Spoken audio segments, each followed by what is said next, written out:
भगवद गीता का अध्याय 8, जिसे अक्षर ब्रह्म योग या अविनाशी निरपेक्ष का योग के रूप में जाना जाता है, मुख्य रूप से जीवन, मृत्यु और मृत्यु के बाद के जीवन की अवधारणाओं पर केंद्रित है।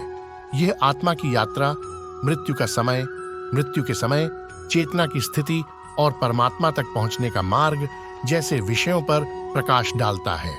इसमें 28 श्लोक हैं। अर्जुन के प्रश्न।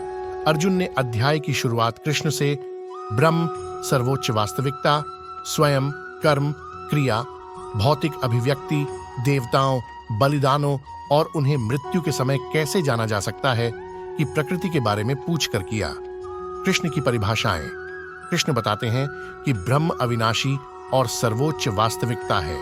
व्यक्तिगत स्व, जीव इस ब्रह्म का एक हिस्सा है और कर्म उन कार्यों को संदर्भित करता है जो भौतिक अस्तित्व का निर्माण करते हैं।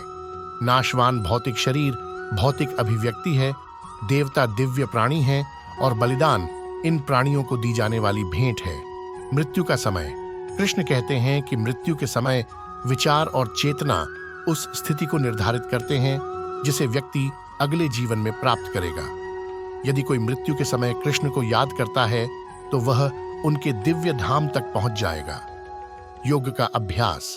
कृष्ण अर्जुन को हर समय उन्हें याद रखने और लड़ने की सलाह देते हैं।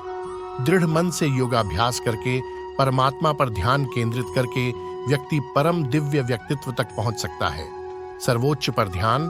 कृष्ण उन गुणों का वर्णन करते हैं जिनका ध्यान करना चाहिए।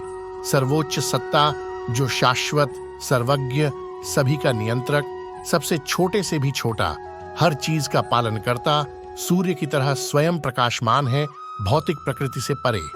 जो लोग मृत्यु के समय इन गुणों पर ध्यान कर सकते हैं वे उस तक पहुंच सकते हैं। 2 रास्ते। कृष्ण बताते हैं कि मृत्यु के बाद आत्मा 2 रास्ते अपनाती है। एक अव्यक्त ब्रह्म की ओर जाता है, वापसी का मार्ग, प्रकाश का मार्ग, और दूसरा चंद्रमा की दुनिया की ओर, वापसी का मार्ग, अंधेरे का मार्ग। पहला मोक्ष की ओर ले जाता है जबकि दूसरा पुनर्जन्म की ओर ले जाता है। सर्वोच्च लक्ष्य। कृष्ण बताते हैं कि अंतिम लक्ष्य उन्हें प्राप्त करना है। जो लोग दोनों मार्गों, प्रकाश और अंधकार के प्रस्थान का समय जानते हैं वे धोखा नहीं खाते। इसलिए अर्जुन को सदैव कृष्ण का स्मरण करते हुए अपने कर्तव्य का पालन करना चाहिए। जो योगी इसे जानता है वह वेदों के अध्ययन, यज्ञ, तपस्या और दान के लाभों से परे हो जाता है और सर्वोच्च शाश्वत धाम को प्राप्त करता है।